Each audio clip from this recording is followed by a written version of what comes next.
The wind had a name in this part of the country: desperation. It was a living thing, born in the cracked, sun-scorched earth of the basin and sent howling across the plains. It carried with it the fine, red dust that coated everything, the tongues of thirsty cattle, the sills of weathered cabins, and the hopes of the men and women who called the town of Jericho home. The dust was a constant reminder of their place in the world, small, gritty, and easily swept away. Drought had held the land in its fist for 3 years, leaving the creeks as nothing more than pale, stony scars and the grass brittle as bone. In this parched kingdom, water was power, and Clayton Rusk owned the river. His Rocking R ranch spread across the valley like a conquering army, its fences strangling the smaller homesteads that dotted the territory. Rusk's money was in the town's bank.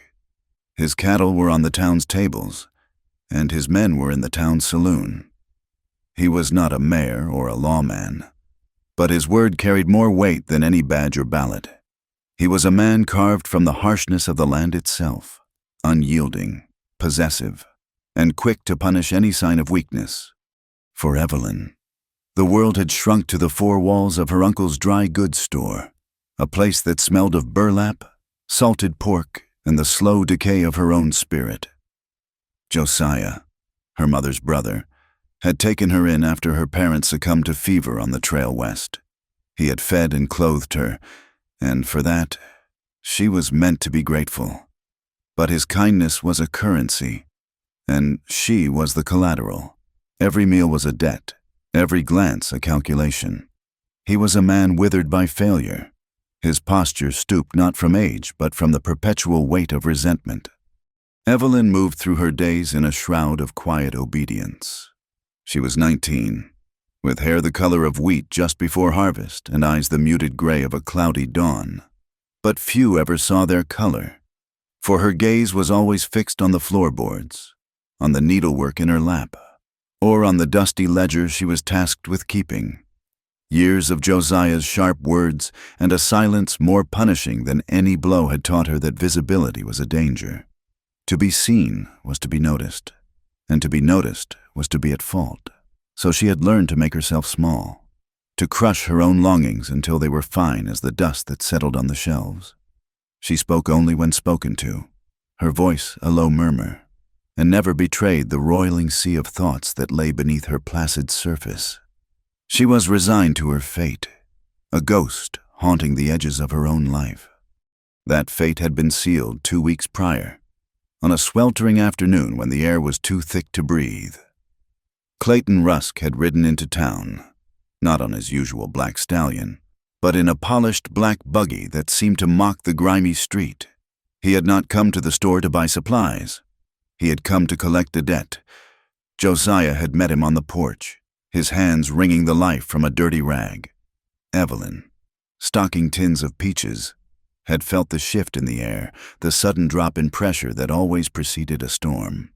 She could not hear their words, only the low, threatening rumble of Rusk's voice and the reedy, pleading tones of her uncle's. She kept her back to them, her hands moving with practiced slowness, but every nerve in her body was a wire pulled taut. When her uncle called her name, it sounded like a death sentence. "Evelyn, come here."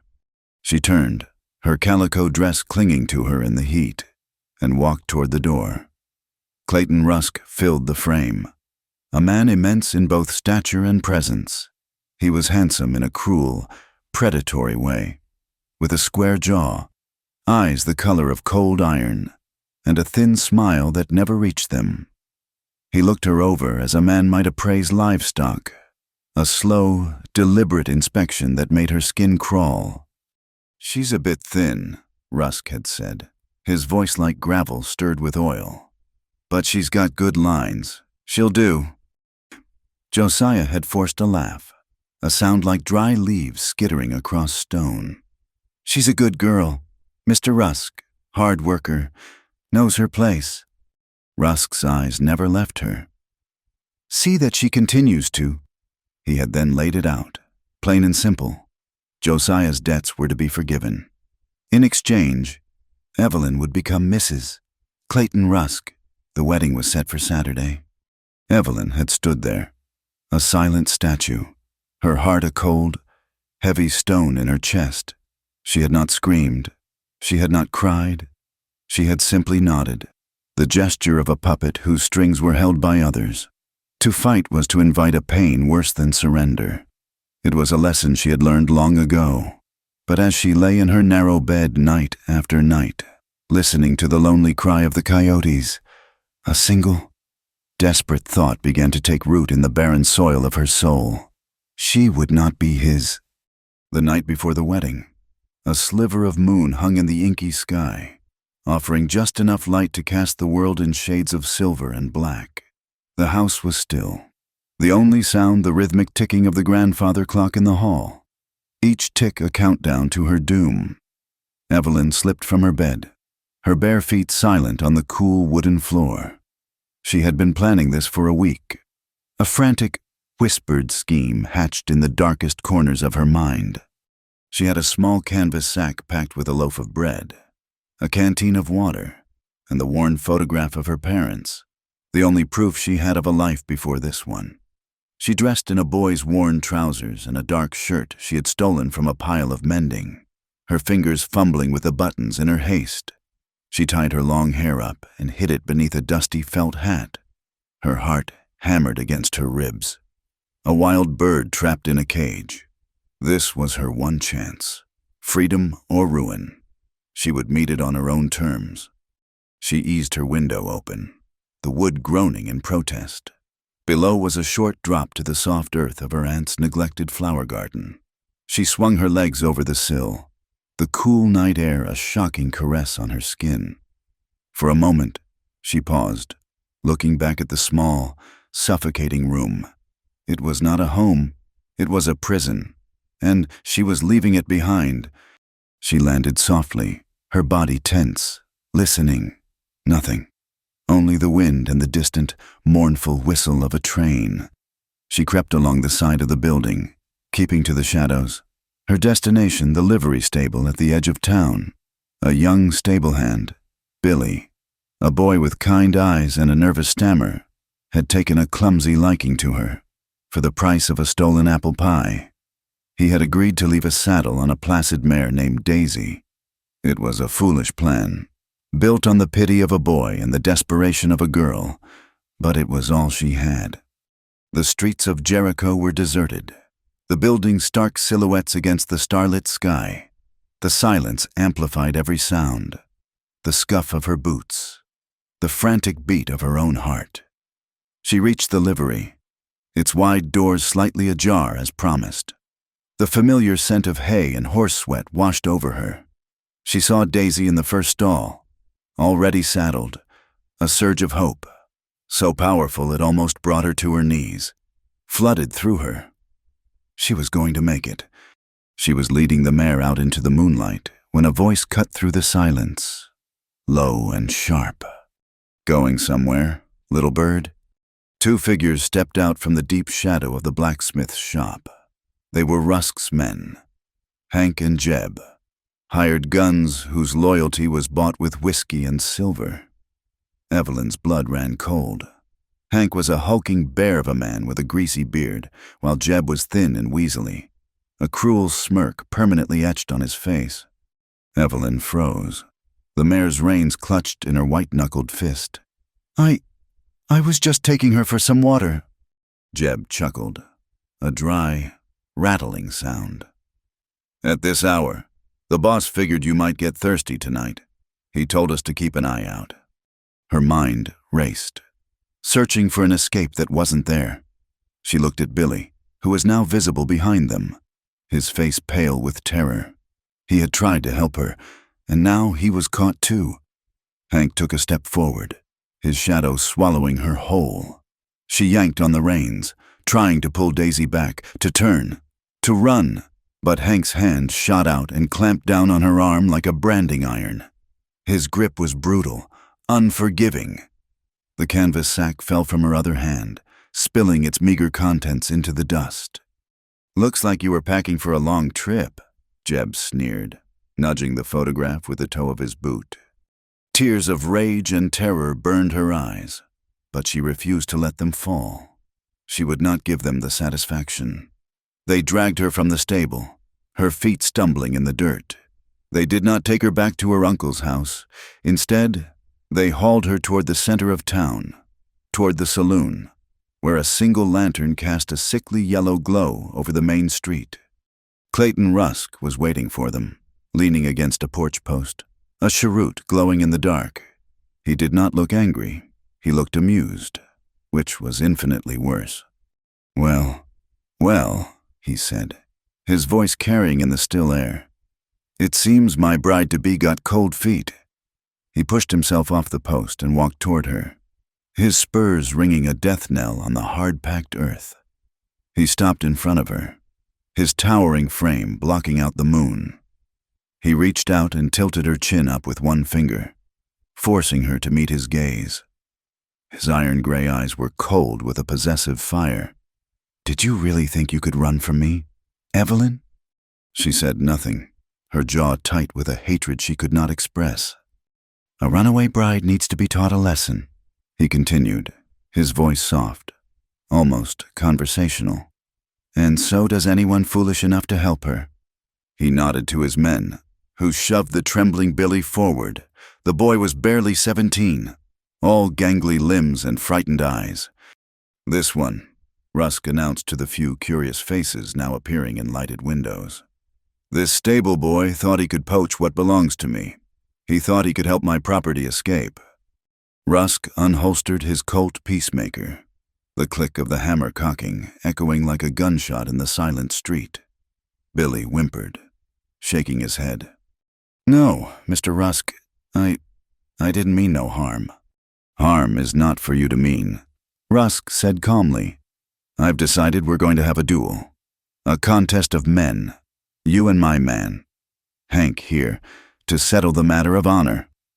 It was a mockery, a cruel piece of theater for his own sick pleasure. Hank was a known gunman. Billy had likely never fired a pistol at another living soul. It was not a duel, it was an execution. "This is what happens when you defy me," Rusk whispered, his breath hot on Evelyn's cheek. "Everyone you touch pays the price.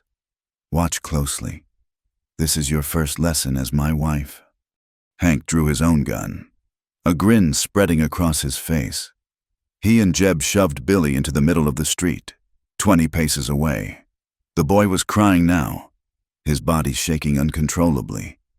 Evelyn's heart shattered. This was her fault. Her desperate bid for freedom was about to get an innocent boy killed. She opened her mouth to scream, to beg, to offer herself in his place, anything to stop the madness. But before any sound could escape her throat, a new voice spoke from the shadows at the far end of the street. It was a calm, steady voice, with the quiet authority of a man accustomed to being listened to. "I'd say the odds are a little unbalanced." Everyone turned. A man stepped out from the darkness between the mercantile and the assayer's office. He was tall and lean, dressed in dusty, trail-worn clothes. A low-slung gun belt rested on his hips, the worn leather and polished steel of the gun looking like a natural extension of his body. His face was shadowed by the brim of his hat, but even from a distance, there was an aura of stillness about him, a dangerous patience that set him apart from the twitchy bravado of Rusk's men. Clayton Rusk stiffened, his amusement evaporating. "This doesn't concern you. Stranger, ride on." The man took another slow step forward, into the edge of the lantern light. He had a face that looked as if it had been carved from western granite, hard planes and sharp angles, softened only by a weariness in his eyes that spoke of a long and difficult road. He was Jack Merrick, a name that meant little in Jericho, for he was a man who kept to himself, a loner who ran a small, hard-scrabble ranch deep in the canyons, appearing in town only for supplies and disappearing just as quickly. He was a ghost, a rumor, a man without a past that anyone knew. "It concerns me when a man puts a gun on a boy," Jack said, his voice even. "It ain't a fair fight."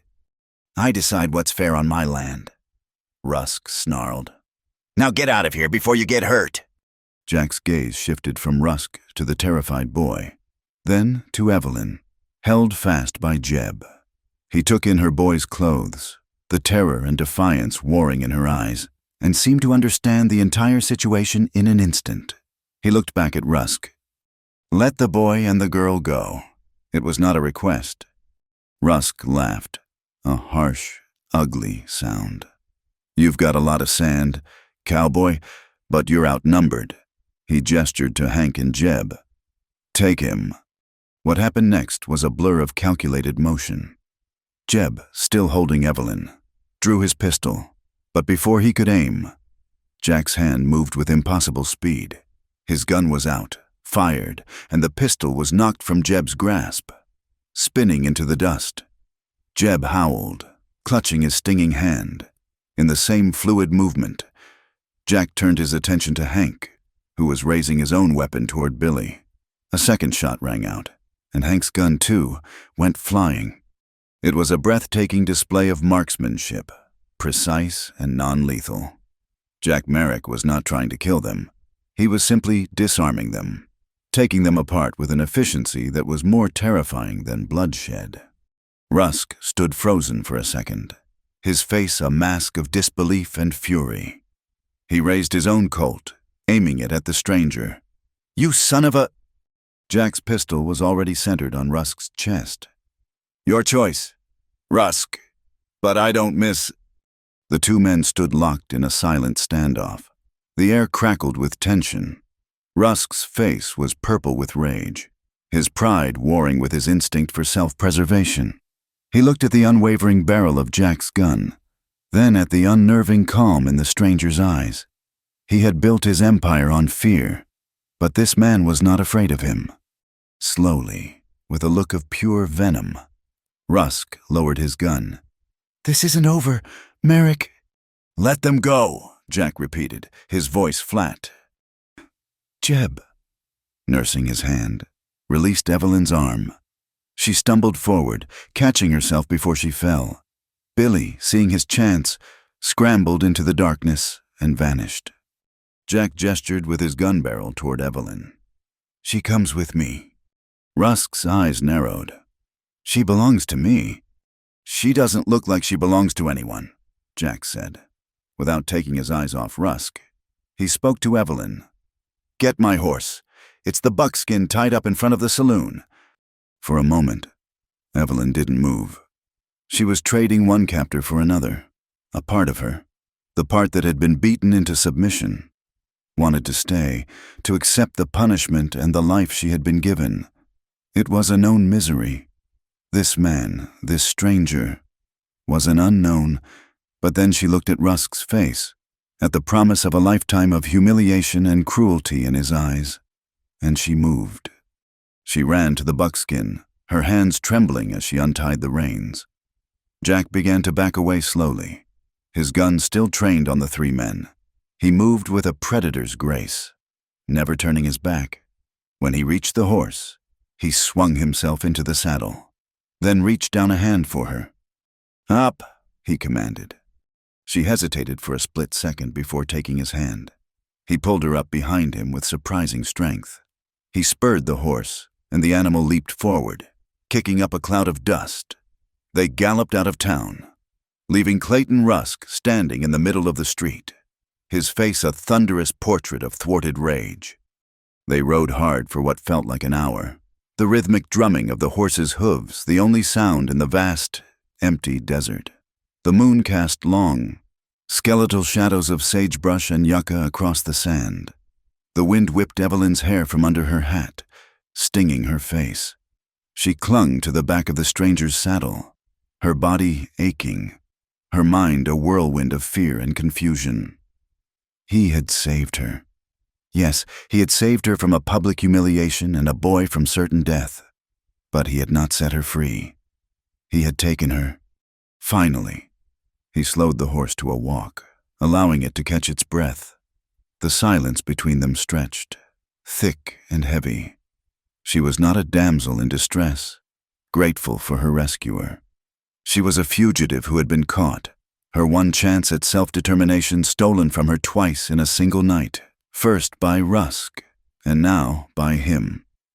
A bitter, furious anger began to bubble up from the depths of her soul, eclipsing her fear. He had not spoken a word to her since they left town. He was just another man who had decided her fate without asking. Another man who assumed he had the right. "You can let me down now," she said, her voice raw and hoarse. He didn't turn around. "We're not safe yet. Rusk will have men scouring the country by sunrise." "That's not your concern," she snapped. "You've done your good deed. Now let me go. I can take care of myself." He was silent for a long moment.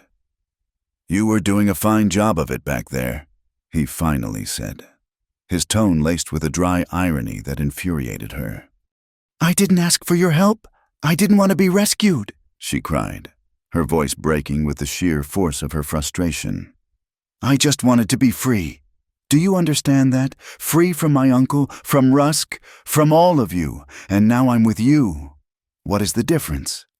He pulled the horse to a complete stop and finally turned in the saddle to look at her. In the pale moonlight, she could see the hard lines of his face, the weariness in his eyes. "The difference," he said, his voice low and devoid of emotion, "is I'm not going to hurt you." His words, meant to be reassuring, were a spark on dry tinder. All the years of silent obedience, of swallowed pride and crushed dignity, erupted in a single, desperate blaze. She was not some prize to be won, some helpless creature to be protected. She was a woman who had been pushed to the very edge of her existence. "Do you think this is about being hurt?" she said, her voice trembling with a cold, hard rage. "This is about being owned. My uncle sold me, Rusk bought me, and you just took me? You think because you saved me from him you've earned some claim?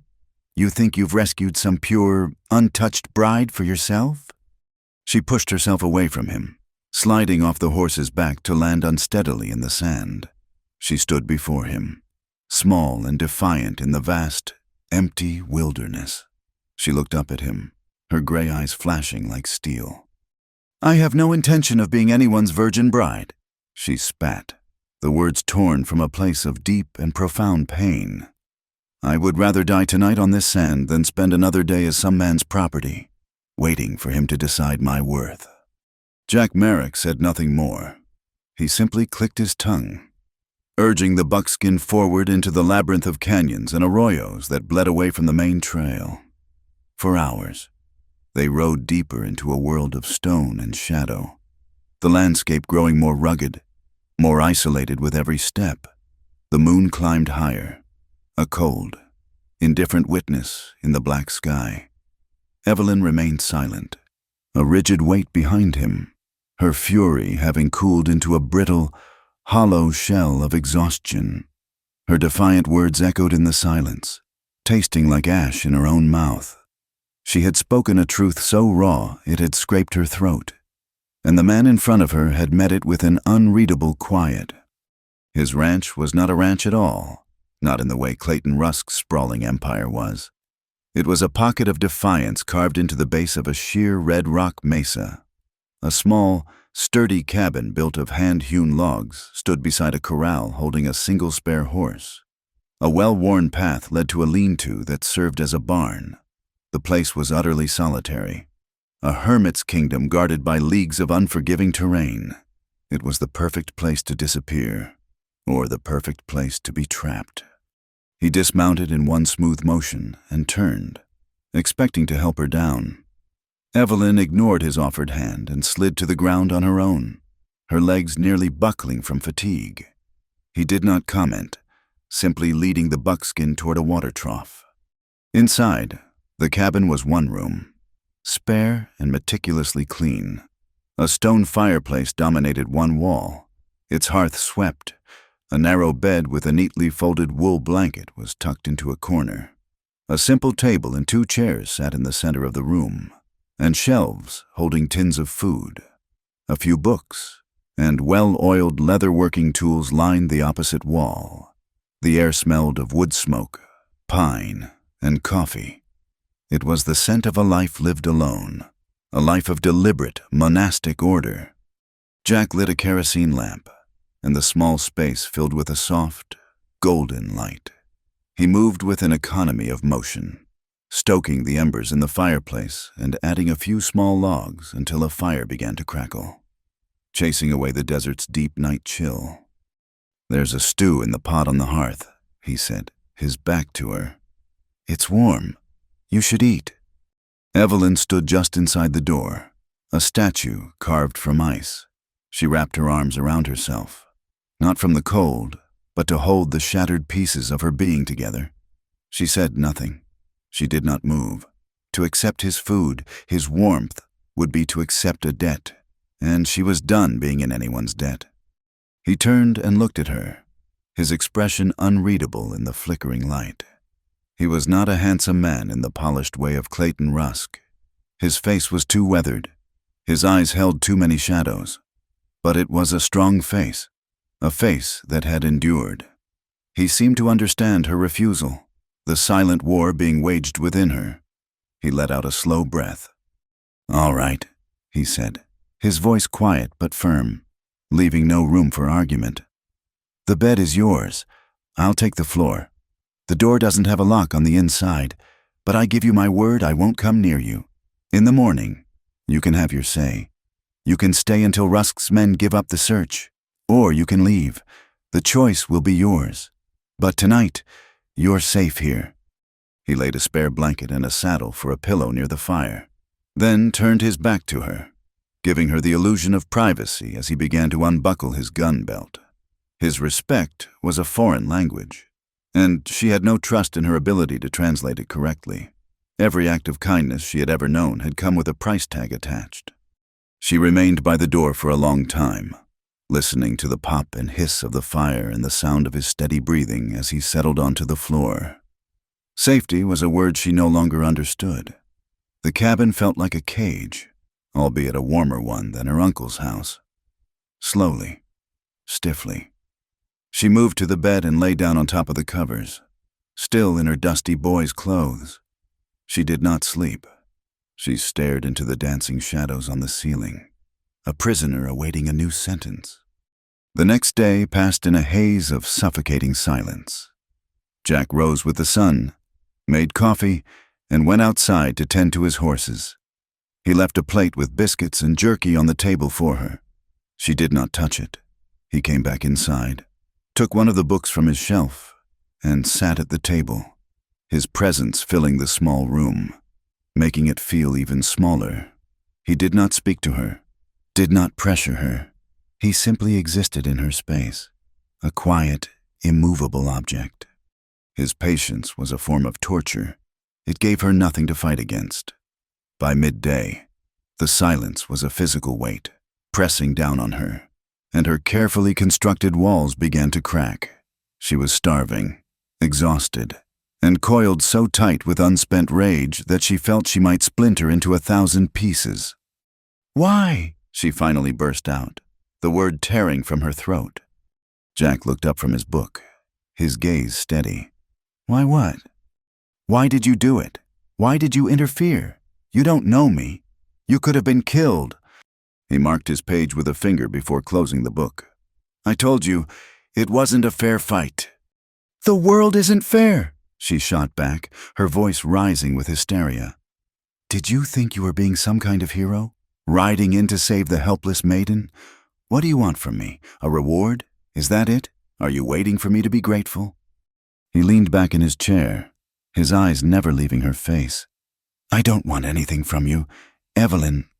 The sound of her own name on his lips was a shock. He said it as if it belonged to a person, not an object. "Then why am I here?" she demanded, standing up, her hands clenched into fists at her sides.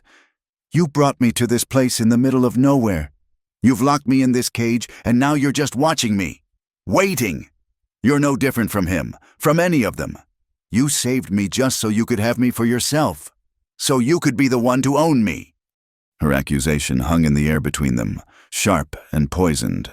She wanted him to yell, to get angry, to prove her right. She wanted the fight she knew how to navigate, the familiar terrain of male rage and power. Instead, he did something she never expected. He stood up slowly, pushed his chair back, and walked to the door. He did not look at her. He simply opened it and stepped outside into the harsh afternoon sun, closing it gently behind him. He had walked out. He had refused the fight. He had left her alone with her fury, and in doing so, had taken all the power out of it. She was left standing in the middle of the room, trembling, her accusations turning to ash in the sudden, complete emptiness. He had given her space. He had given her control. It was a gesture of such profound and unexpected decency that it terrified her more than any threat could have. She sank onto the edge of the bed, the fight draining out of her, leaving a vast, aching void. And into that void, the memories flooded in, ghosts she had kept locked away for years. She saw her mother, her face warm and smiling, her hands smelling of lavender and bread dough as she tucked a stray piece of hair behind Evelyn's ear.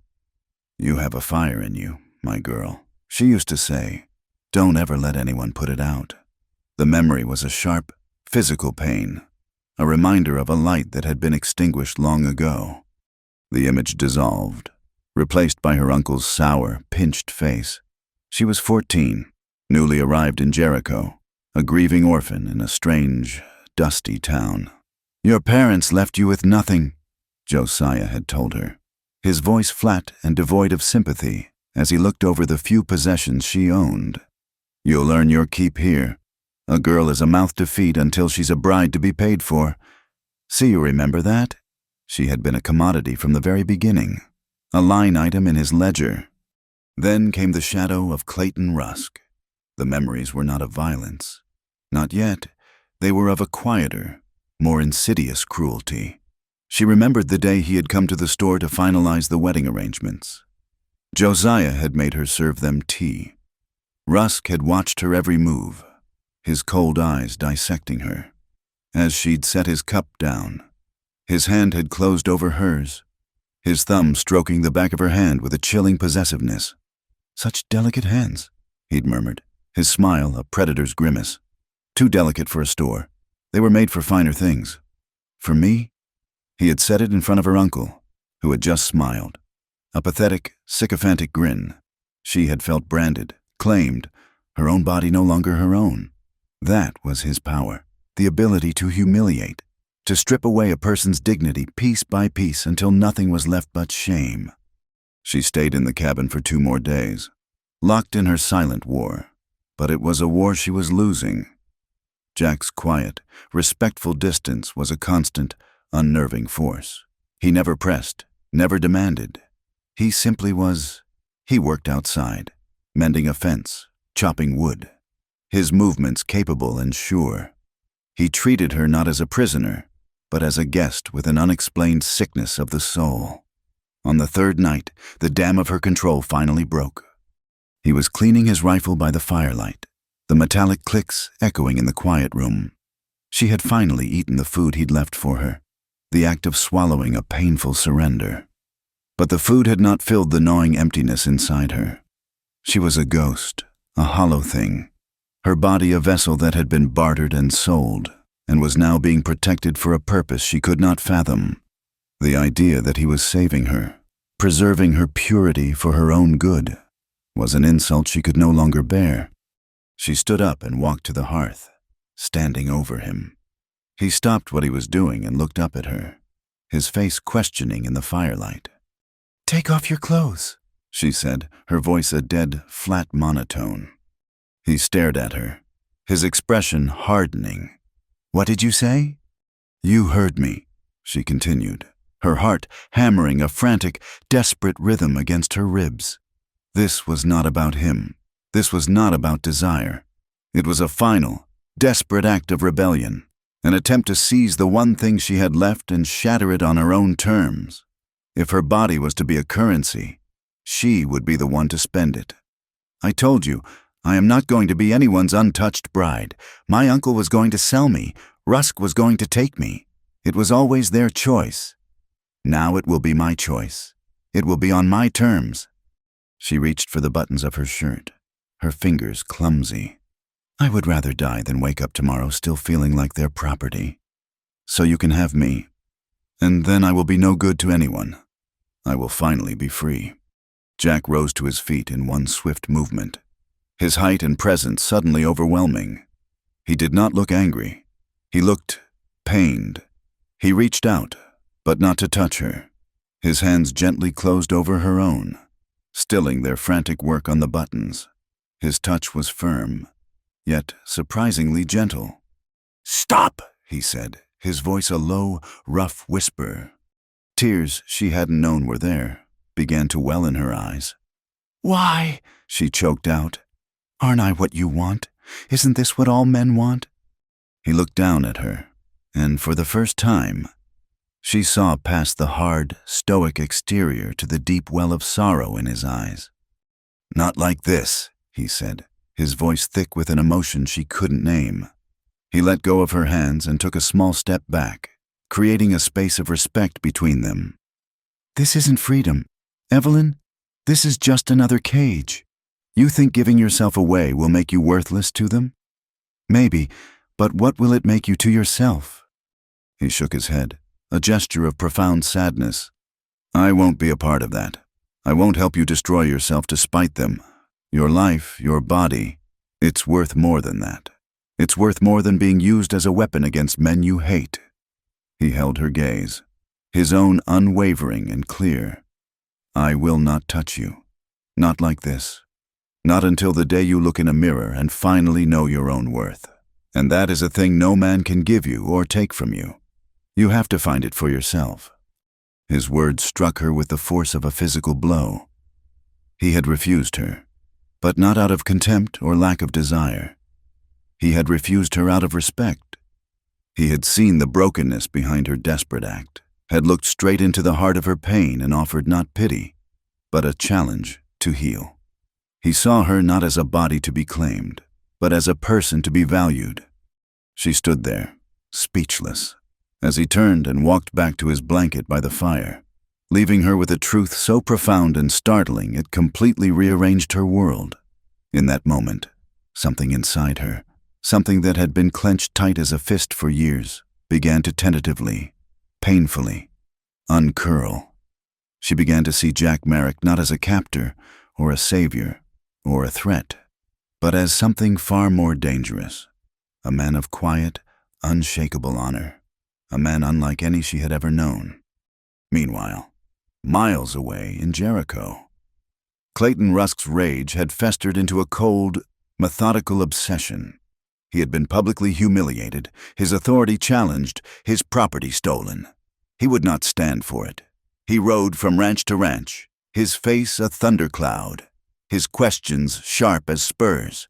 He offered gold for information and made veiled threats about what would happen to anyone caught helping the fugitives. Fences were cut. A barn was burned.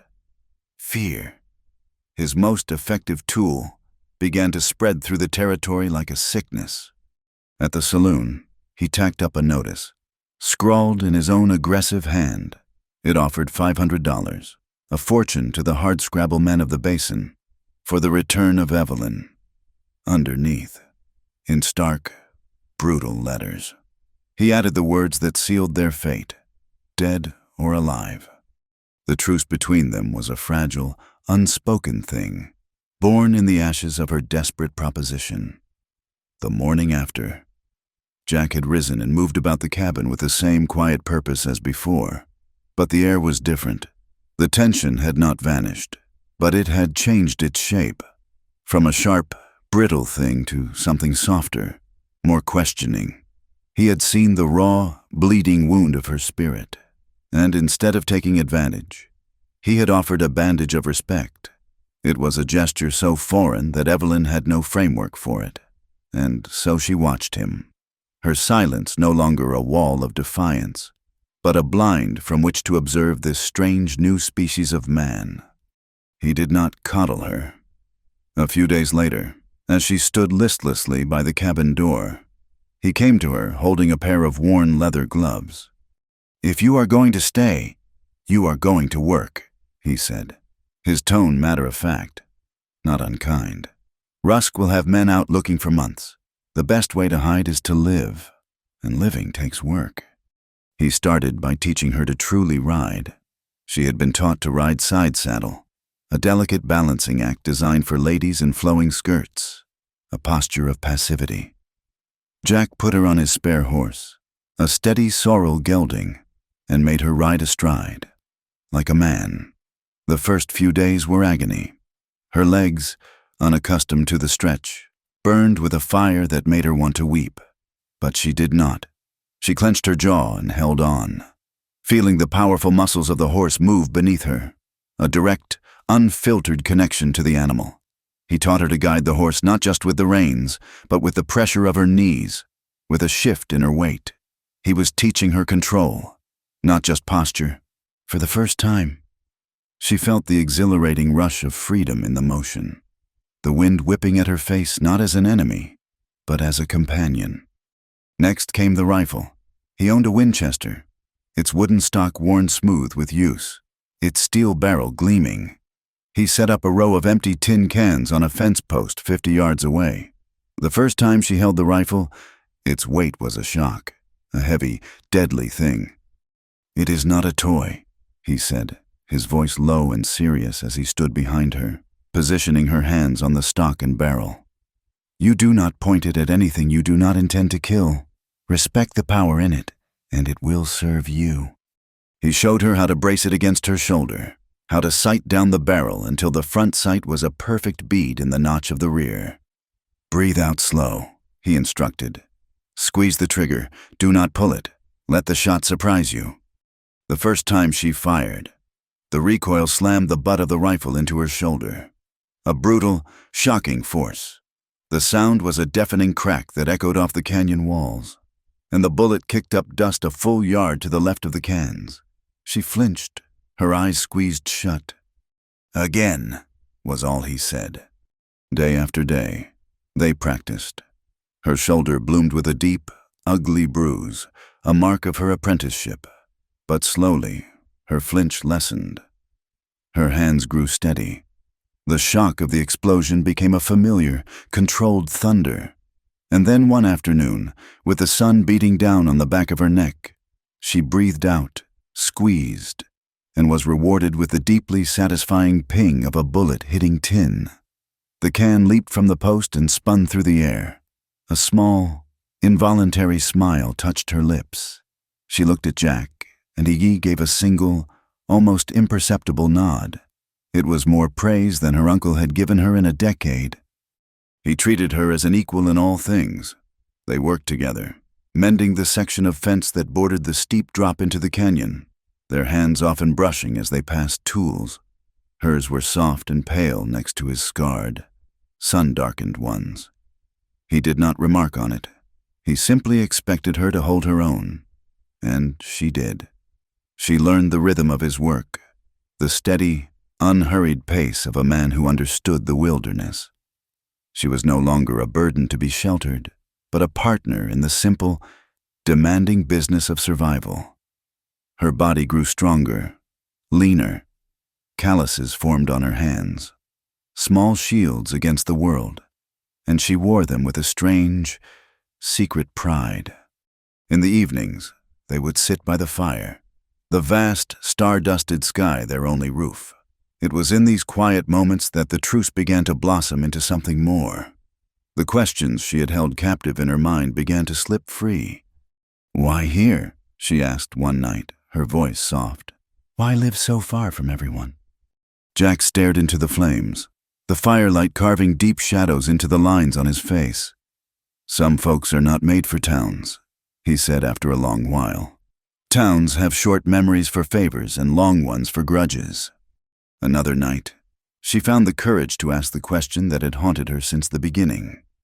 "Why did you help me, Jack? Really? It was more than just not liking an unfair fight. I saw it in your eyes." He was silent for so long she thought he would not answer. He picked up a stick and poked at the glowing embers, sending a shower of sparks up into the darkness. When he finally spoke, his voice was rough, dredged up from a place of deep pain. He spoke to the fire more than to her. "I knew a woman once," he began. "Her name was Sarah. She had a laugh that could make wildflowers grow in the dust. He paused, the memory a visible weight on his shoulders. We were going to be married. I was working a cattle drive, trying to save up enough to buy a small piece of land for us. While I was gone, he stopped again, his jaw working. Evelyn held her breath, knowing she was on sacred ground. A man like Rusk, with money and power, decided he wanted her. She refused him. He did not take no for an answer. The stick in his hand snapped. He hurt her, badly. When the truth came out, it was she who was shamed. The town, the good people, they turned their backs on her. Said she must have led him on. Said she was ruined. He tossed the broken stick into the fire, where it was instantly consumed. By the time I got back, she was gone, couldn't bear the shame. She walked out into the river one night and never came back. His voice was flat, devoid of all emotion, which was more terrible than any scream. I was not there to protect her. I went after the man who did it, and I made him pay, but it did not bring her back. After that, I could not stomach being around people anymore. I came out here to be left alone. He finally looked at her, his eyes hollowed out by grief. When I saw you in that street with Rusk and his men, I saw her, and I swore to myself I would not fail again. An invisible thread now connected them, spun from shared pain and a grief she was only just beginning to understand. She did not offer him pity. The look on his face was not one that would welcome it. Instead, she offered him the quiet gift of her understanding. She saw now that his solitude was not a choice of peace, but a self-imposed penance. His kindness to her was not charity. It was an act of atonement, a profound sense of trust. A feeling she thought had been burned out of her forever began to take root in the soil of this shared sorrow. He was not just protecting her body, he was guarding her spirit, because he knew, intimately, how fragile it was. Their fragile peace was shattered by a man named Silas Croft. He was their nearest neighbor, if a man living 10 miles away over a treacherous ridge could be called a neighbor. He was a gaunt, wheezing apology of a man whose small ranch was slowly being choked out by drought and debt to Clayton Rusk. One afternoon, he had been tracking a stray steer when he stumbled upon the hidden canyon. From a high vantage point, he saw them. He saw Jack Merrick, the loner, working on his corral. And then he saw a woman emerge from the cabin, carrying a bucket of water. She laughed at something Jack said, a clear, bright sound that carried on the wind. Croft had not seen a woman laugh like that in years. He knew immediately who she had to be. He watched them for an hour, his greed warring with a small, withered part of him that knew what he was about to do was wrong. The $500 was a king's ransom. It would save his ranch. It would save him. A week later, Jack needed supplies. Their flour was low, and their salt was gone. It was a risk to ride to a town, even one as far as Cottonwood, 2 days' journey south, but it had to be done. You will be safe here, he told her, his hand resting for a moment on the Winchester he was leaving with her. No one ever comes this way. Keep the door barred. Do not light a lamp after dark. I will be back in 4 days. Evelyn felt a knot of anxiety tighten in her stomach. The cabin, once a cage, had become a sanctuary with him gone. It felt vast and empty and vulnerable. Be careful, Jack, she whispered. He just nodded, swung himself onto the buckskin, and rode out, not looking back. She spent the next 2 nights in a state of heightened alert, starting at every skitter of a lizard on the roof, every moan of the wind through the canyon. On the 3rd night, her fears were realized. She was sitting in the dark, the rifle across her lap, when she heard the crunch of boots on gravel outside.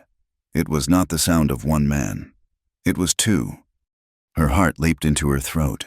She crept to the single small window and peered out. 2 brutish figures were silhouetted against the faint starlight. Bounty hunters. Rusk's men. This is the place. All right.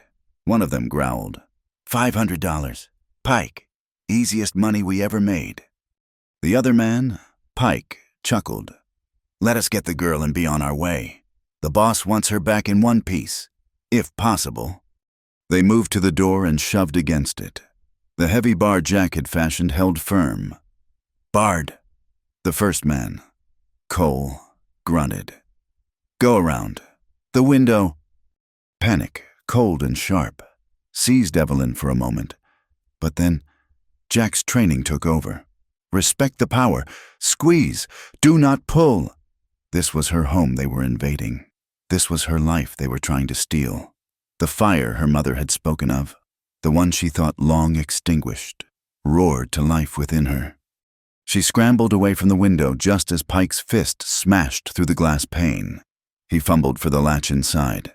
As his arm reached through, Evelyn acted. She grabbed the coffee pot from the cold hearth. It was still half full from the morning, and flung the cold, gritty contents straight into his face. He howled in surprise and pain, yanking his arm back. "The hell?" he yelled. "The witch is in there!" Cole lowered his shoulder and slammed against the door with his full weight. The wood groaned, the hinges straining. It would not hold for long. Evelyn knew she could not win a gunfight against two men. Her only chance was to escape.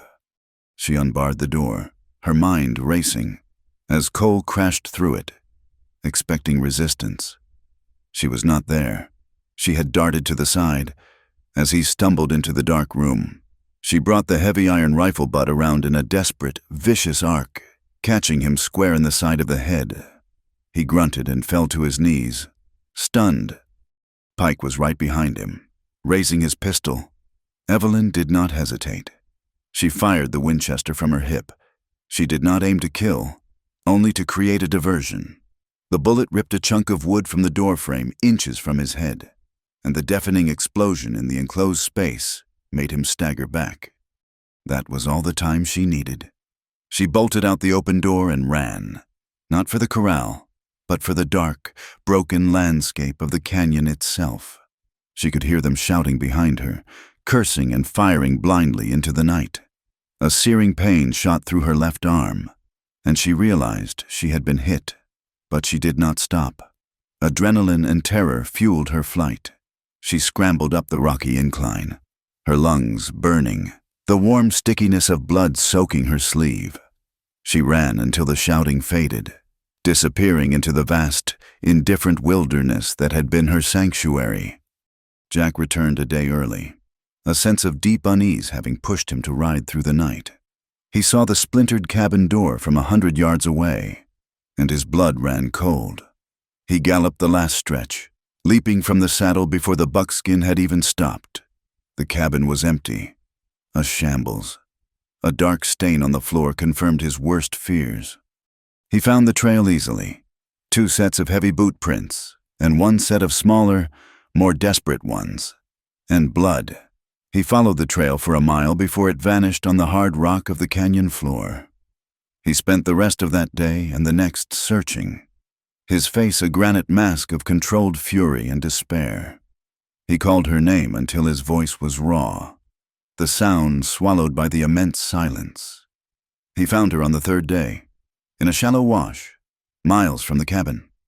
She was unconscious, her face pale and drawn, her lips cracked from thirst. Her arm was a mess, the wound from the bullet inflamed and angry. She was curled into a small ball, as if trying to protect herself from a world that had offered nothing but pain. She was barely alive. He knelt beside her, his movements frantic as he checked her pulse. A faint, thready beat. He cleaned the wound as best he could with water from his canteen and whiskey from his flask, tearing strips from his own shirt to bandage it. He lifted her into his arms. She weighed almost nothing. As he carried her back toward the trail, her eyes fluttered open. She looked up at him, her gaze clouded with delirium and pain. For a moment, all his control, all the walls he had built around his heart for a decade, crumbled to dust. A raw, desperate sound escaped his throat. He stopped and held her tight, his face buried in her hair. "Evelyn," he begged, his voice breaking. "Don't you ever run from them without me again. Do you hear me? Never without me." And then, for the first time since her parents had died, Evelyn cried. They were not tears of fear, or pain, or self-pity. They were hot, silent tears that coursed down her dusty cheeks. A great, shuddering release of a dam that had held for years. She was crying from the shocking, overwhelming realization that someone in this world did not want to possess her, but simply, desperately, wanted her to live. The journey into the high country was a fever dream. Jack pushed them hard, his face a grim mask, his eyes constantly scanning the ridgelines behind them. Evelyn, weak and lightheaded from her wound and the loss of blood, drifted in and out of a painful consciousness, her body held secure in front of him in the saddle. She was aware of the jarring rhythm of the horse's gait, the solid wall of his chest at her back, and the searing pain in her arm that seemed to pulse in time with her own frantic heartbeat. They abandoned his canyon ranch, leaving the splintered door and the bloodstains as a silent testament to the life that had been stolen from them. They took only what they could carry: 1 horse, 2 rifles, and the dwindling supplies from Jack's ill-fated trip. He led them up into the teeth of the mountains, following game trails and forgotten prospectors' paths that were little more than suggestions on the landscape. The air grew thin and sharp, smelling of pine and cold stone. This was a different world from the sun-scorched basin below. Here, the wind had a voice, a lonely howl that whipped through stands of skeletal aspen and moaned across barren, rocky slopes. Winter was not a distant threat in these mountains.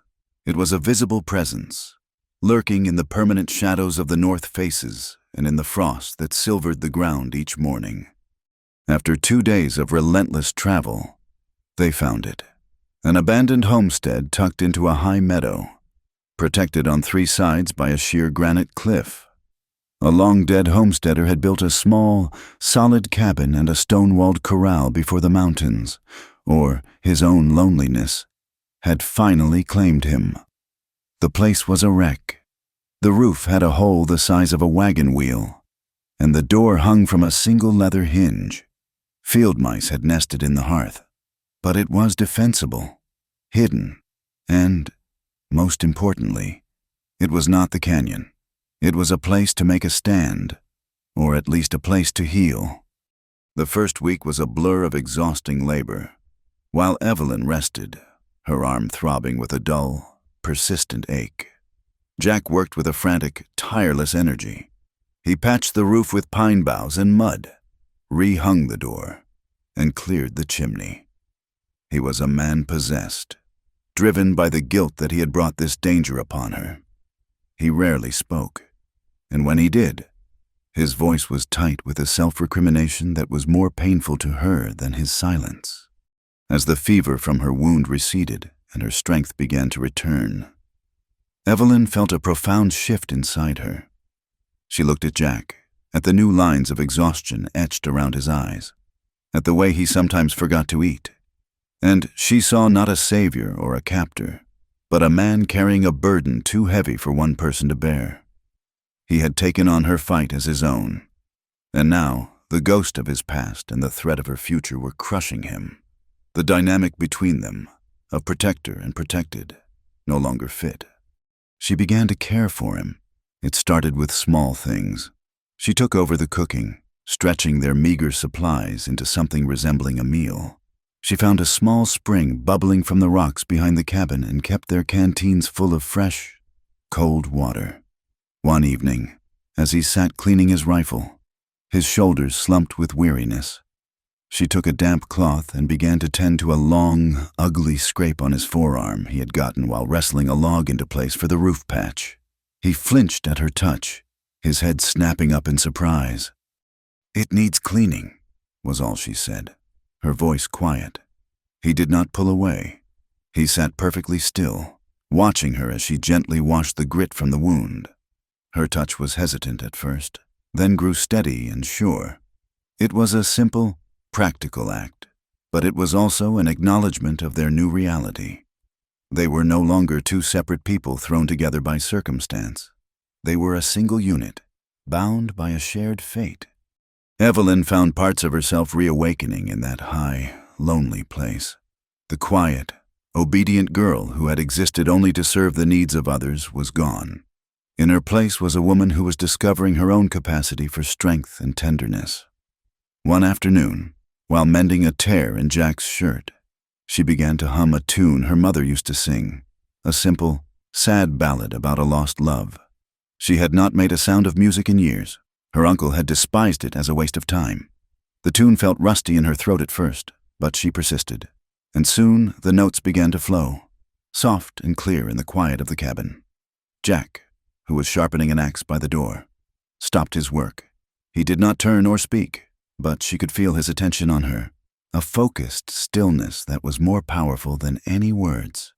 She finished the song and fell silent, a faint blush on her cheeks. She had revealed a part of herself she thought was long dead. Their life fell into a rhythm dictated by survival. They hunted together, Jack teaching her how to track deer and rabbit, how to move silently through the undergrowth. She became a good shot, her movements economical and precise. They were partners. They shared the burdens equally, and in doing so, they began to share themselves.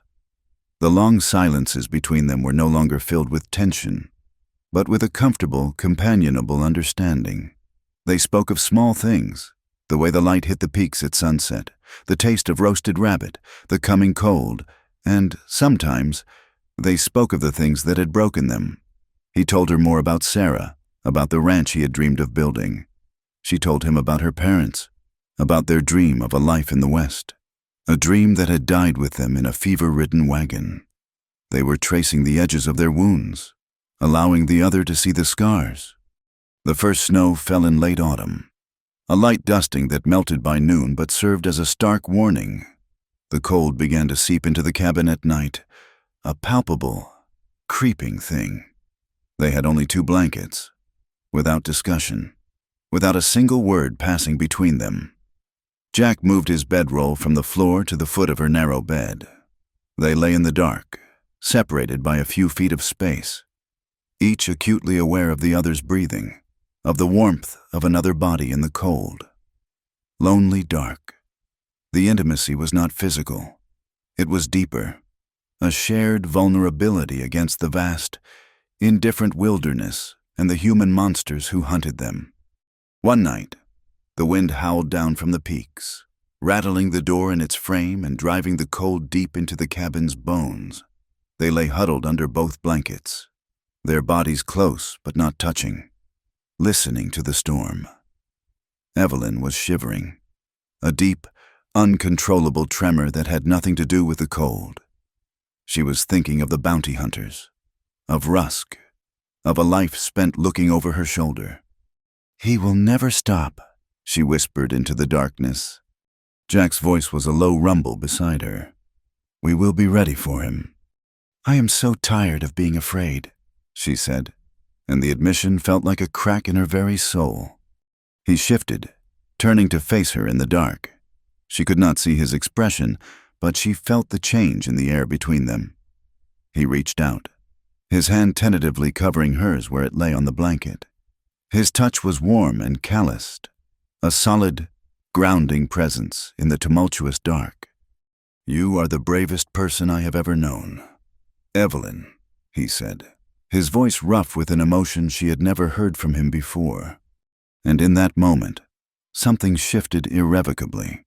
The unspoken thing that had been growing between them, a fragile plant nurtured by shared hardship, respect, and a profound understanding of each other's pain, finally blossomed.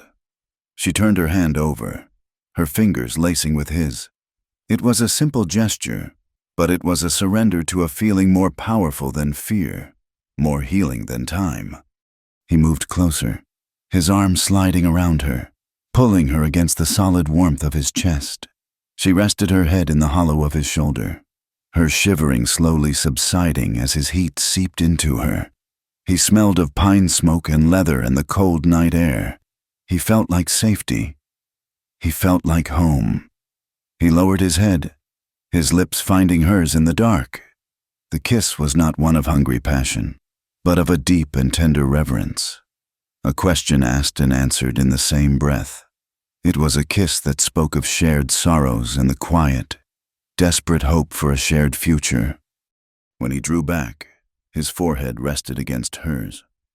They lay like that for a long time, their breath mingling in the cold air.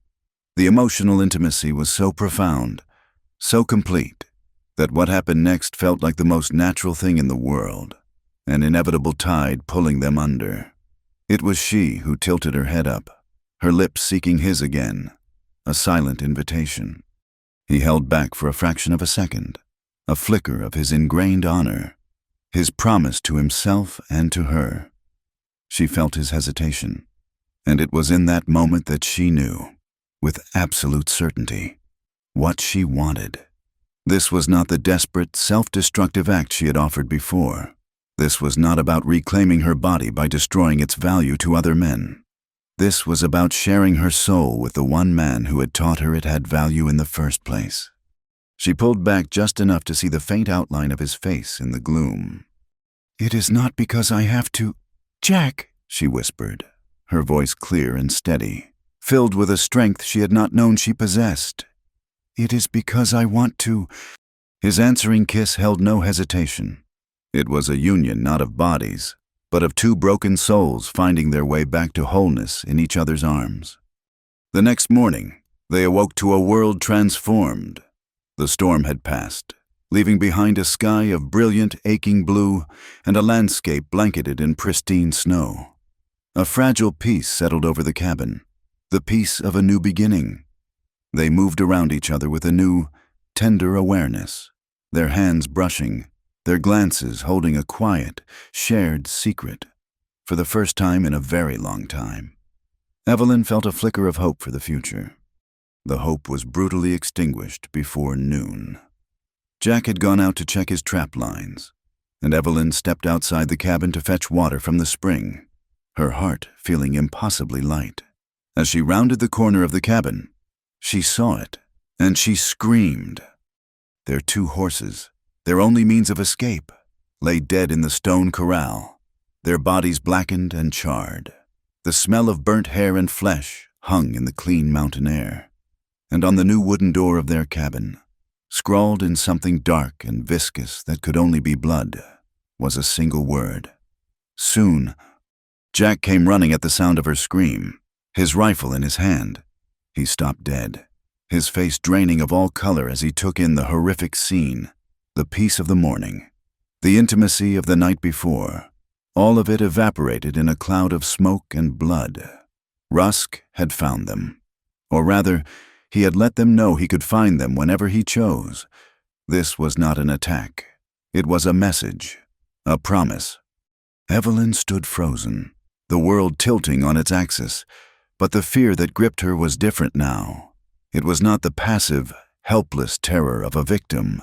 It was the sharp, clarifying rage of a warrior. That night, an unbreachable wall of silence stood between them. Jack stared into the fire, his face like stone, his mind clearly turning over their impossible options. They were trapped, high in the mountains with winter coming on and no horses. He was planning their next escape. She knew it. He would find a way to lead them deeper into the wilderness, further from the world. She would not go. "We are not running anymore, Jack," she said, her voice cutting through the silence. He looked up, his eyes dark with a familiar, haunted pain. "There is nothing left to do but run. He knows where we are." "And he will find us again," she countered, her voice rising with a strength she had forged in this very cabin.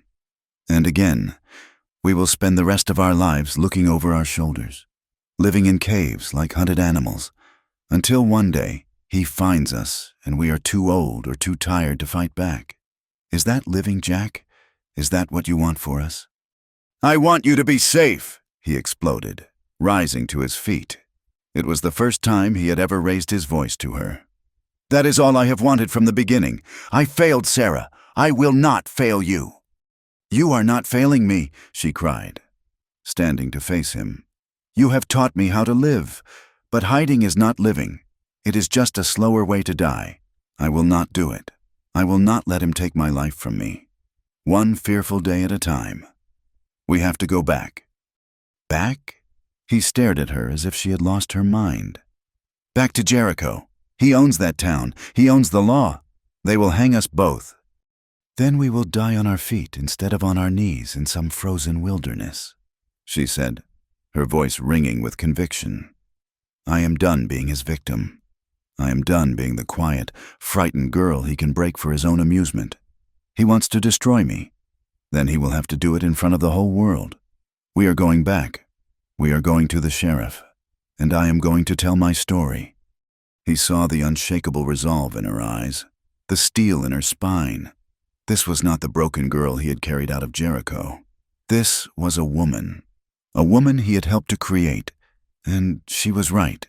His strategy of running, of hiding, was born of his own past, his own failure. It was his prison, not hers, and she was refusing to be locked in it with him. The journey back was a brutal, 3-day trek on foot. They arrived on the outskirts of Jericho at dusk, weary, dust-covered, and looking more like ghosts than people. The town looked the same, but Evelyn saw it with new eyes. It was not just a place of her oppression. It was a town full of people living under the thumb of a tyrant. The sheriff's office was a small, grimy building next to the saloon. Sheriff Miller was a portly man with a drinker's florid face and small, wary eyes. He was sitting with his boots up on his desk when they walked in. He looked from Jack's grim face to Evelyn's determined one, and his feet hit the floor with a thud. "Merrick," he said, his hand moving instinctively closer to his gun. "I have a warrant for your arrest. Kidnapping." "There was no kidnapping," Evelyn said, her voice clear and loud. "I went with him willingly. We have come to report a crime, multiple crimes, attempted murder, arson, destruction of property, all committed by Clayton Rusk." The sheriff let out a short, humorless laugh. "Is that so? And you have proof, I suppose?" "I am the proof," Evelyn said, "and so are our dead horses." Sheriff Miller leaned back in his chair, a smug, knowing look on his face. "Miss, a lot of folks in this town would say a young woman who runs off with a known loner the night before her wedding is not the most reliable witness. As for your horses, well, mountain lions can do a lot of damage." "It was not a mountain lion," Jack said, his voice a low growl. "And you know it." The sheriff's eyes narrowed. He stood up and walked around his desk, stopping in front of them. "Here's what I know. I know Clayton Rusk is the most powerful man in this county. And I know I have a bounty poster with your face on it, girl, and a warrant for his... Now! You can turn around and walk out of this town and never come back. And I might just forget I ever saw you. Or you can stay and press this complaint. And I will lock you both up for kidnapping and horse theft and let the circuit judge sort it out in the spring. And I can guarantee you, the judge is a very good friend of Mr. Rusk's." The threat was plain. The law was a closed door. Jack put a hand on Evelyn's arm, ready to pull her away, to retreat, but she shook him off. She looked the sheriff dead in the eye, and then she turned and walked out of his office, not in defeat, but with a new, terrible purpose. She walked into the center of the street, just as people were leaving the mercantile and the saloon. A small crowd began to gather, drawn by the sight of the two fugitives, returned from the dead. Evelyn saw her uncle standing on the porch of his store, his face pale with shock. She took a deep breath and raised her voice, not in a shout, but with a carrying clarity that cut through the evening air. "My name is Evelyn," she began, and the sound of her own voice, speaking her own name with authority, was a revelation. "Most of you know me as Josiah's quiet niece, the girl who was to be married to Clayton Rusk." A murmur went through the crowd. "You should know that marriage was a lie," she continued, her gaze sweeping over the faces of the townsfolk. "It was a business deal. My uncle sold me to Mr. Rusk to clear a debt. I was not a bride. I was property. When I tried to leave, he sent his men to drag me back. He was going to have an innocent boy killed to teach me a lesson." Her voice grew stronger, fueled by the truth. "Since then, he has hunted us. He sent bounty hunters to murder us in our beds. When that failed, he had his men burn our horses and leave a death threat on our door. The law in this town, she said, glancing back at the sheriff who now stood in the doorway of his office, will do nothing, because the law works for Clayton Rusk. She looked directly at her uncle. You sold me, Josiah. You sold your own blood. He flinched as if struck. Then she looked out at the crowd, at the men and the women who had watched her grow up in silence. Clayton Rusk runs this valley with fear. He believes he is above the law. He believes he can buy and sell and break people as he pleases. I am here to tell you that he is wrong. The street was silent, the town holding its collective breath. Some of the men shuffled their feet and looked away, ashamed or simply unwilling to be involved. A few of the women, however, watched her with a new, startling expression on their faces. It was not pity. It was recognition. In the story of Evelyn's quiet suffering, they saw a reflection of their own. The town was a powder keg of resentment. And Evelyn, the quiet girl no one had ever truly seen, had just lit the fuse. The silence that followed Evelyn's declaration was heavier than a tombstone. The townsfolk of Jericho stood frozen, a gallery of shocked and fearful faces, caught between the truth of her words and the terror of Clayton Rusk's power. Sheriff Miller, his face a mottled red, simply turned and retreated into the shadows of his office, offering no denial, which was in itself a damning confession. Jack moved to her side, his presence a solid, reassuring wall, but his eyes were scanning the rooftops, expecting the glint of a rifle barrel at any moment.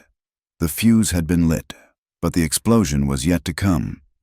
It came 2 days later, not with the thunder of guns, but with an act of such calculated, monstrous cruelty, it was designed to poison the very soul of the town. There was a widow, Martha Gable, who lived in a small house at the edge of town.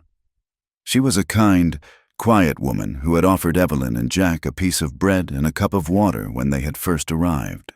A small gesture of humanity in a town paralyzed by fear. It was a gesture Rusk, with his web of informants, did not miss. His men came for her just after dawn. They dragged her from her home, her pleas for mercy ignored. They did not take her out of town to do their work. Rusk wanted a spectacle. He wanted a lesson. They marched her to the great skeletal cottonwood tree that stood in the center of the square, its bare branches like grasping fingers against the pale morning sky. They hanged her there, in front of God and anyone who dared to look, and left her body to twist in the cold morning breeze as a grotesque warning. A placard was nailed to the tree trunk, its crude letters a brutal epitaph. This is the price of helping thieves. Evelyn was the one who found her.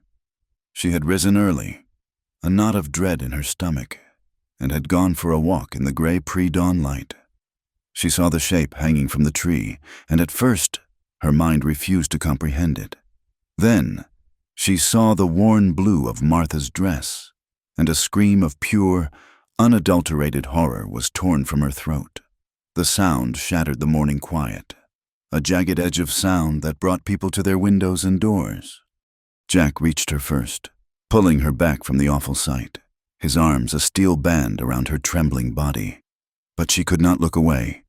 This was her fault, her defiance, her stand, her words. They had signed this innocent woman's death warrant.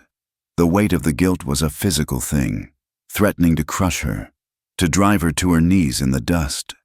She saw Rusk's message not just on the placard, but in the lifeless eyes of the kind woman who had offered her bread. "This is your world," the message said.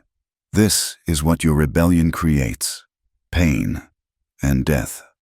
She collapsed, not in a faint, but in a deep, shuddering heap of despair, right there in the street.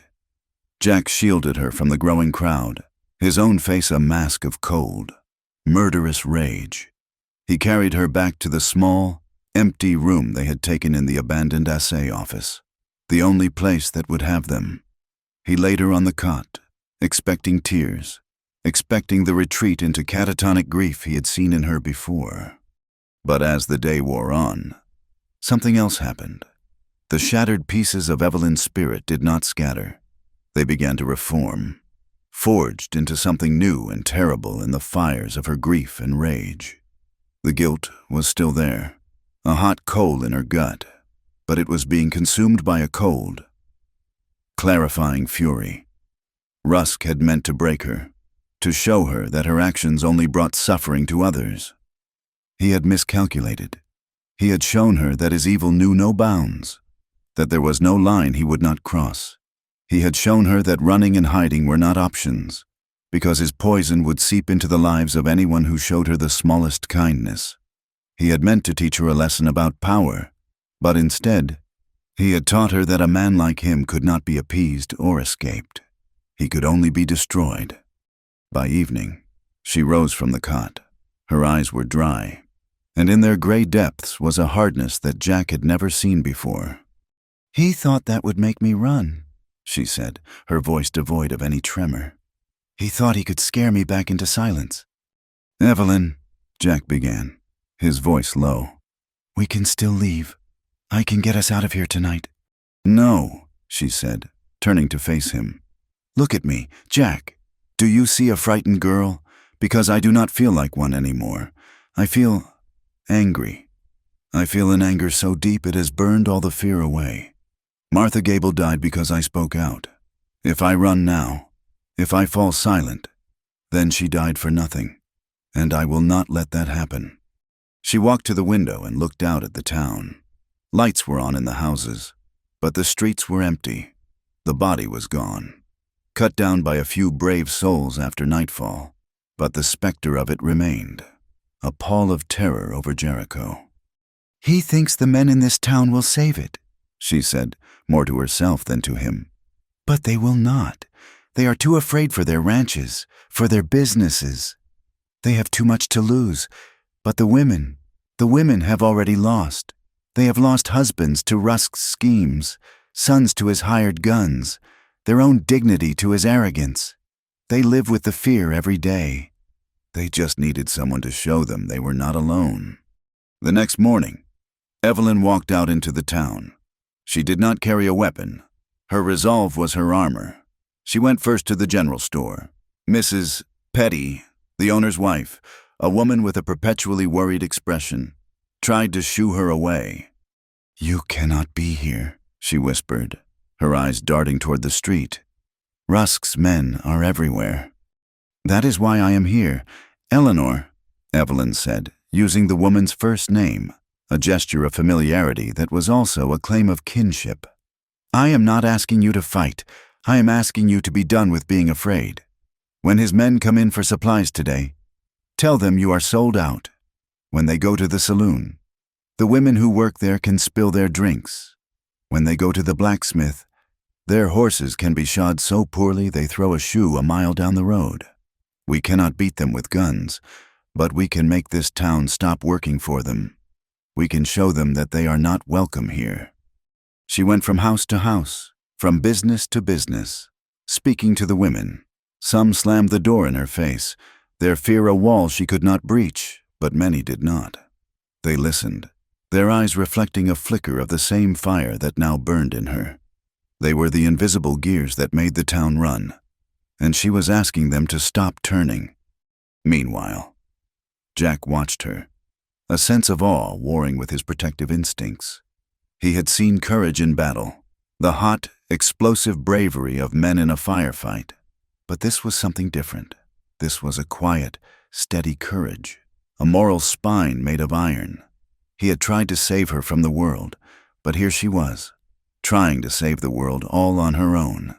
He knew then that his path was not to pull her from the fire, but to walk into it with her. His reluctance, his loner's instinct to flee, was a betrayal of everything she was fighting for. Inspired, he made a choice. "I am going to ride out," he told her that afternoon. "There are a few ranchers in the high valleys, men Rusk has not broken or bought yet, men who hate him as much as we do. Maybe they are tired of being afraid, too." "It is dangerous," she said, her eyes filled with a new concern, a fear for him that was a mirror of his for her. "So is staying here," he replied. He took her hand, his thumb tracing the calluses on her palm. "You are not alone in this. Evelyn." He rode out that night on a horse borrowed from a sympathetic stable owner, a silhouette disappearing into the darkness. For the next 2 days, a strange and silent war was waged in Jericho. Rusk's men, Hank and Jeb among them, swaggered into the general store to find the shelves inexplicably bare of whiskey and fresh tobacco. The blacksmith was deeply apologetic. He was fresh out of the right size of horseshoes. At the saloon, the whiskey they were served was watered down, the food was cold, and the serving girls were clumsy and distant. It was nothing they could prove, nothing they could retaliate against.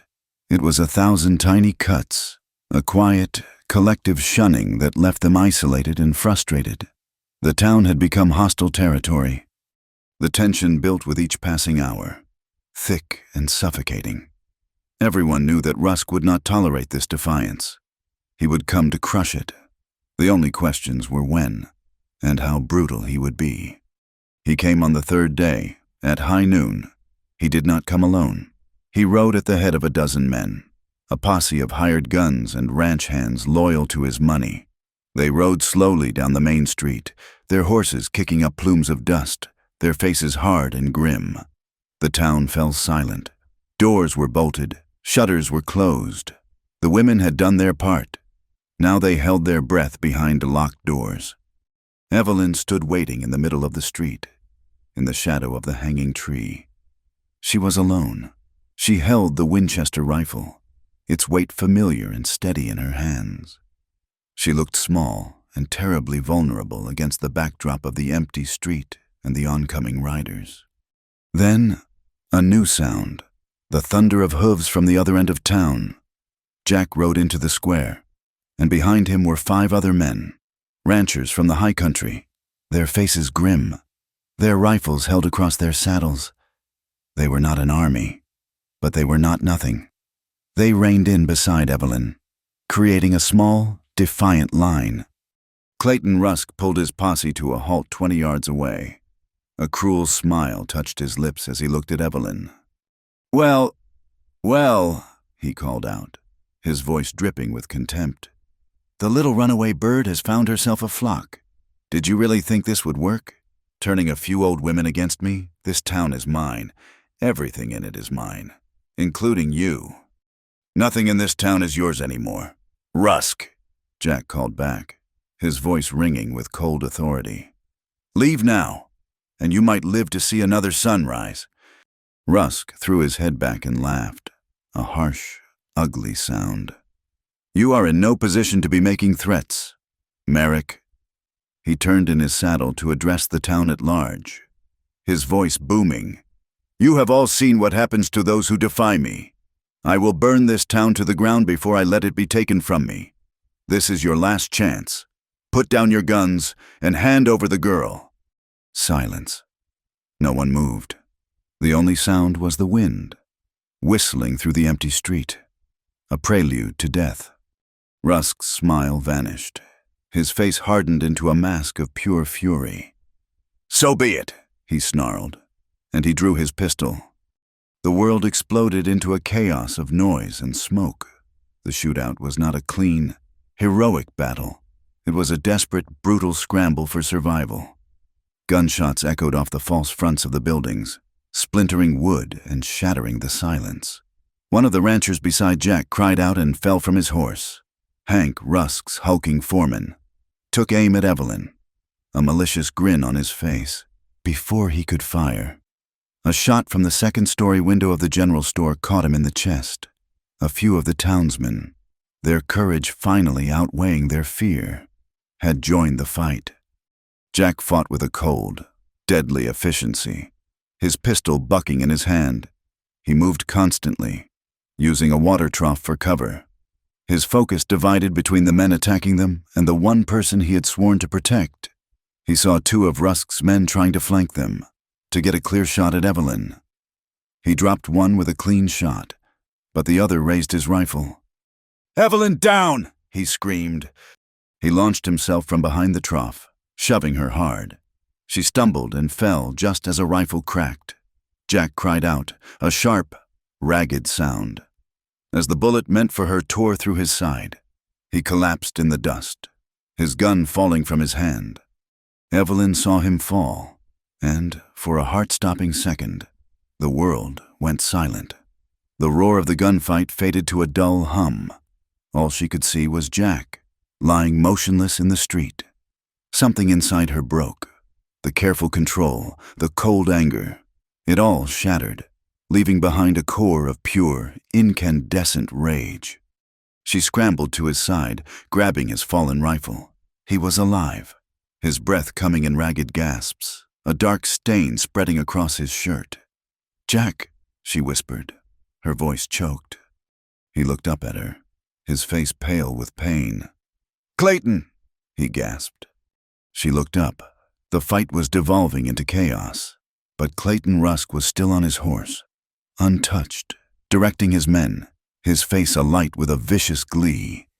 He saw her looking at him, saw Jack on the ground, and he smiled, raising his pistol for the final, killing shot. Evelyn raised the Winchester. She remembered Jack's words. "Breathe out slow. Squeeze. Do not pull." The world narrowed to the front sight of the rifle, the space between her and the man who had destroyed her life. He was a monster, but in that moment, he was just a target. She saw the confident smirk on his face, the absolute certainty that he had won. She saw his disbelief as she leveled the heavy rifle at his heart. She squeezed the trigger. The rifle bucked against her bruised shoulder. Clayton Rusk's body jerked in the saddle, the smirk on his face replaced by a look of utter, comical surprise. A small, dark hole appeared on his white shirt. He looked down at it, then back at her, his mouth opening as if to speak. The words that came out were a choked whisper, heard only by the men closest to him. "A woman." He swayed in the saddle for a moment, and then he tumbled to the ground like a sack of grain, landing in the dusty street he had owned for so long. He bled out with disbelief in his eyes that his empire had been brought down not by a rival rancher or a famous lawman, but by the quiet girl he had tried to break. The death of their leader broke the will of his men. Some threw down their guns and surrendered. Others spurred their horses and fled. The gunfight, which had seemed like it might last an eternity, was over in a matter of seconds. An eerie silence descended on the street, broken only by the groans of the wounded and the nervous stamping of horses. The townsfolk began to emerge from their homes, their faces a mixture of terror and awe. Sheriff Miller walked out of his office, took one look at Rusk's body, at the armed citizens, and at the cold, hard expression on Evelyn's face. Without a word, he unpinned the tin star from his chest, dropped it in the dust, and walked away. But Evelyn did not see any of it. Her strength, her rage, her resolve, it all drained out of her, leaving a hollow, aching void. She dropped the rifle and fell to her knees beside Jack. His eyes were closed, his face ashen. The dark stain on his shirt had grown impossibly large. She put a trembling hand on his chest, searching for a heartbeat, for a sign of life, but she could feel nothing. "Jack," she whispered, her voice a thin, desperate thread of sound. "Jack, please!" He did not move. He did not breathe. The man who had saved her, the man she loved, was gone. And as the world began to spin and darken around the edges, Evelyn collapsed beside him, the dust of the street rising up to meet her. The darkness that claimed Evelyn was a quiet, bottomless well. There was no pain in it, no fear, just the dull, heavy certainty that the world had ended. She was vaguely aware of hands on her, of voices calling her name, but they were sounds from a distant shore, meaningless against the roar of her silent grief. The dust of the street was her final resting place, beside the man who had given her a reason to live, only to have his own life stolen away. She awoke to the smell of lye soap and herbal poultices. She was on a narrow cot in a clean, small room she did not recognize. Sunlight, thick with dancing dust motes, streamed through a window. For a moment, She thought she must be dead. Then the memory of the shootout, of Jack's fall, of the blood, crashed down upon her, and a sound of pure agony escaped her lips. A woman with kind, weary eyes and silver-streaked hair rushed to her side. It was Doc Pritchard's wife, Sarah, a woman who had always been a quiet fixture in the town's life. "Easy now, child," she soothed, placing a cool, damp cloth on Evelyn's forehead. "You have been out for a full day." "He is gone," Evelyn whispered, the words like shards of glass in her throat. "Jack, he is gone." Sarah Pritchard's expression softened with a deep and profound sympathy. She took Evelyn's hand. "No, child. He is not gone. My husband, he said it was a miracle. The bullet passed clean through his side. It missed anything vital. He lost a lot of blood, and the fever is high, but he is alive. He is fighting." The words did not register at first. They were a language her grief-stricken mind could not process. Alive? She had felt no pulse, seen no breath. She had been so certain. Sarah must have seen the disbelief in her eyes. "He is in the next room," the older woman said gently. "My husband has not left his side. He is a strong man, Evelyn, but he will need a strong woman to see him through this." Hope is a more violent force than despair. It tore through Evelyn with a breathtaking, painful ferocity. She swung her legs off the cot, ignoring the dizzying spin of the room, and followed Sarah Pritchard through the door. The sight of him stole the air from her lungs. Jack lay on the doctor's own bed, his face pale as bleached bone, his chest rising and falling in shallow, ragged breaths. A thick bandage was wrapped around his torso, already stained with a faint pinkish hue. "Doctor." Pritchard sat in a chair beside him, his face grim with exhaustion. He was alive. He was broken and hovering on the precipice of death. But he was alive. In that moment, Evelyn's purpose became singular, absolute. Her grief, her victory, the fate of the town, it all receded, becoming a distant landscape. The only thing that mattered was the man in that bed. He had carried her, half dead, from the wilderness. He had nursed her wound, tended her spirit, and shown her the way back to herself. Now, it was her turn. For weeks, the doctor's spare room became her entire world. She did not leave his side except to sleep for a few fitful hours on the cot next door. She learned the rhythms of a body at war with itself. She learned the dry, rasping sound of a fevered breath, the feel of skin hot to the touch, the faint, sour smell of infection. She bathed his face with cool water, spooned thin broth between his cracked lips when he was conscious enough to swallow, and sat through the long, dark hours of the night, simply watching him breathe. She was nursing more than just his body. She was tending to the flickering flame of his life, guarding it against the winds of death with the sheer force of her will. She talked to him, her voice a low, steady murmur in the quiet room. She told him about her day, about the small changes in the town, about the way the light looked on the mountains in the morning. She did not know if he could hear her, but she spoke anyway, weaving a thread of life and normalcy to tether him to the world. It was a mirror of the care he had shown her in that lonely canyon cabin. He had been patient, respectful, and unwavering. She would be the same. He had given her a reason to live, and she would not let him die. Outside the sick room, the town of Jericho was undergoing a quiet, seismic shift. The death of Clayton Rusk had not magically solved all its problems, but it had lanced a boil that had been poisoning the community for years. With the tyrant gone, the fear that had kept people silent and isolated began to dissipate like a morning fog. The first change was the most profound. A few days after the shootout, Eleanor Petty, the store owner's wife, came to the doctor's house with a basket of bread and fresh eggs. She found Evelyn on the porch, taking a rare breath of fresh air. The older woman's hands twisted nervously in her apron. I wanted to thank you," Eleanor stammered, not quite meeting Evelyn's eyes. "What you did, It was the bravest thing I have ever seen." She paused, then took a deep breath. "My husband, he did not want me to come. He is afraid of trouble, but I am not afraid anymore." Then, in a whisper, she told Evelyn about the deeds to their store, how Rusk had held the loan over their heads for years, forcing them to give him free supplies and information. It was a story of quiet, suffocating economic oppression. She was the first, but she was not the last. Other women began to seek Evelyn out. They came to the doctor's house under the guise of bringing food or asking after the recovering hero. But really, they came for her. They would sit with her on the porch swing, and in halting, hesitant voices, they would tell their stories.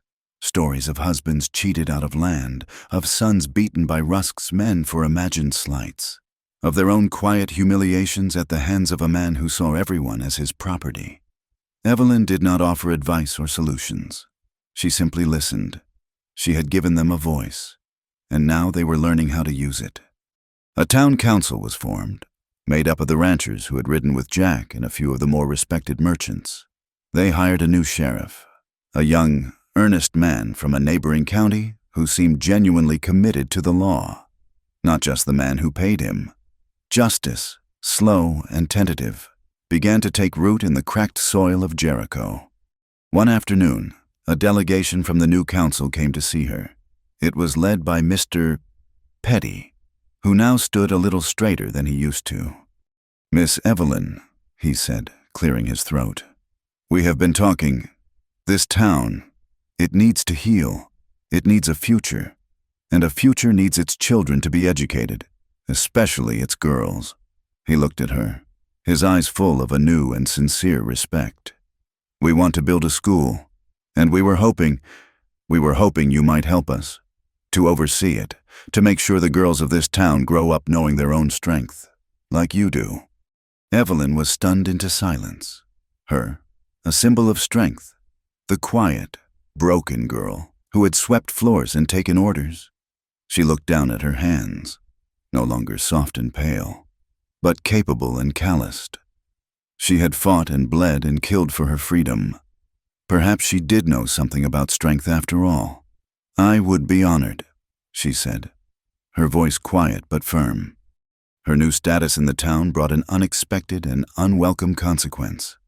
As Jack slowly began to heal, a new procession of visitors began to arrive at the doctor's house. Men, respectable, single men from Jericho and the surrounding ranches. They came bearing gifts, a sack of flour, a bolt of cloth, a jar of precious honey. They came, they said, to pay their respects to the town's hero. But their eyes held a different kind of purpose. They saw her not as a killer or a runaway, but as a prize to be won. The woman who had slain the dragon. A wealthy rancher, a man almost as old as her uncle, offered her marriage, promising her a life of ease and security, a chance to be a proper lady. "It would be my honor to give you my name," he'd said, as if it were a crown he was bestowing. She refused him gently. The new young sheriff, his face flushed with a clumsy earnestness, came calling one Sunday. He spoke of his admiration for her courage and offered to build her a new house, to protect her for the rest of her life. She refused him, too. They did not understand. They were trying to put her back in a box, a gilded cage this time, but a cage nonetheless. They wanted to honor her by possessing her, to tame the wild spirit they admired by giving it a domestic name. They did not see that her value was not something a man could bestow upon her with a ring and a vow. It was something she had forged herself in fire and blood. One evening, weeks after the shootout, Jack was finally strong enough to sit in a chair on the porch, a blanket wrapped around his thin frame. The sun was setting, painting the western sky in brilliant strokes of orange and purple. The air was cool and clean. He was still weak, the wound in his side a constant, aching reminder of how close he had come to the edge. But the fever was gone, and the light was back in his eyes. They sat in a comfortable silence for a long time, watching the day die. Evelyn's heart was a tangle of conflicting emotions. She loved this man with a depth that frightened her, but she had also, finally, found herself. She was no longer just Josiah's niece or Rusk's intended or Jack's rescued woman. She was Evelyn, a founder of schools, a symbol for the voiceless, a woman who belonged to no one but herself. And she did not know if love and freedom could coexist, as if he could read her mind. Jack finally broke the silence. He did not look at her, but kept his gaze fixed on the fading light of the horizon. "You have a life here now," he said, his voice still raspy from disuse. "People look up to you. You are building something good." She waited, her heart beginning to beat a little faster. He turned his head and looked at her, his eyes clear and searching.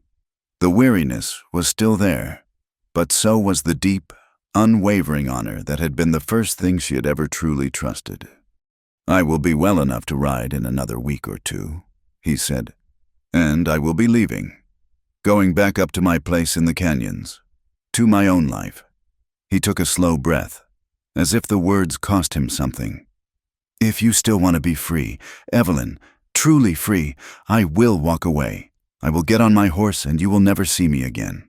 I will not be another man who stands in the way of your life." He paused, and the weight of his next words filled the entire world. "But if you want me by your side, if you want a partner to help you build and to watch the sun set with, then I will stay." He had not asked her to marry him. He had not offered to protect her or give her his name. He had offered her a choice: freedom, absolute and solitary, or partnership, equal and unwavering. He was giving her the one thing no one else ever had, the right to choose her own fate, even if that choice meant losing him. Evelyn did not answer. Words were too small for the emotion that swelled in her chest, an emotion so pure and powerful it left her breathless. She looked at him, at this man who had seen her at her most broken and her most fierce, who had respected her worth long before she had recognized it herself. She leaned forward, her hand coming up to gently cup his unshaven jaw, and she kissed him. It was not a kiss of desperate passion or grateful relief. It was a kiss that was soft, steady, and filled with the absolute certainty of her choice. It was the quietest, most powerful decision of her life. The final scene of their old life played out at dawn a few weeks later. 2 horses stood ready in front of the doctor's house, packed with supplies. The whole town, it seemed, had come to see them off. It was not a sad farewell. It was a celebration. They were not leaving Jericho for good. The high country ranch, the one they had bled for, was theirs now, a place to build a life. But they would be a part of the town's future, a bridge between the wildness of the mountains and the hope of the community. As they rode out of town, heading east toward the rising sun, Evelyn looked back at the collection of dusty buildings that had once been her prison. It looked different now. It looked like a beginning. Jack rode beside her, his seat in the saddle easy and familiar, his presence a quiet comfort. They rode into the vast, open land, the mountains a dark promise on the horizon. She looked over the immense landscape, a world of possibility stretching out before her, and she whispered, to the wind, to the sky, to the man beside her, but mostly to herself, "I am not fragile anymore." In her heart, she knew the truth. She had not been saved by a man. She had been saved by the love of a man who was strong enough to teach her how to fight for herself. Thank you for listening to our story around the campfire. We encourage you to comment with where you are listening from to connect with fellow travelers. And please subscribe to the Wild West Campfire channel and share your thoughts in English.